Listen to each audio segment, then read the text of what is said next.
Hello YouTube, MR.Radio here, and I'm here to talk about my newest video log series, Robot Combat League.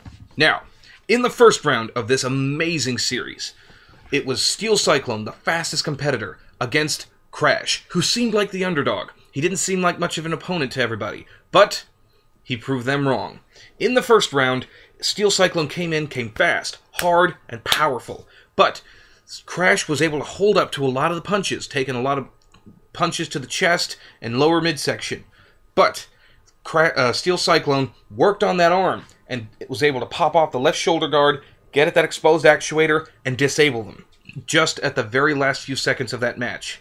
During the 20-minute break, they had to not only repair the arm, they had to get the shoulder armor back on, which took up a lot of time, not enabling them to get a lot of smaller repairs done.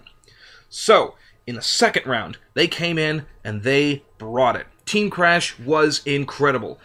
They were hitting back, they were, really taking it to Team Steel Cyclone. But then, in the most, I have to say, defining moment of the match, it was all about accurate timing and a little bit of luck. Steel Cyclone started to swing in hard, but Crash did at the same time, and boom, their arms locked up. They were able to pop Steel Cyclone's right arm and disable that actuator, get him broken down, which allowed them to get into that right midsection and get into those internal workings and take them down, disabling them and winning the match for Crash.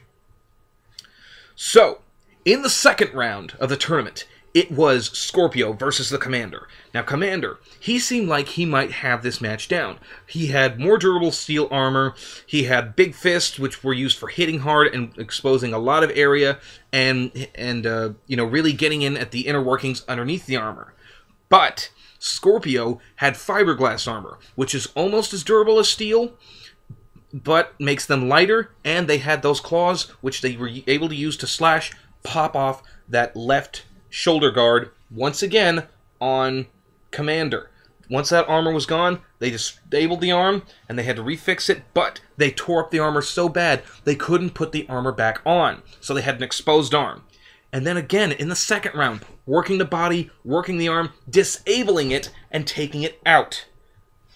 Then, after they did one final repair, they were trying to protect that left arm, keeping their right up, defending with that, trying to keep him off, while still getting in a few good hits. But then, in the most stunning upset, in the most amazing thing I've ever seen in the RCL, Scorpio came in, popped off that other arm, which I think led to a bit of imbalance in the robot's structure. They were able to push him back against the wall, not only disabling them, but in a knockout, broke Commander in half. Literally, his top half broke off, fell to the ground.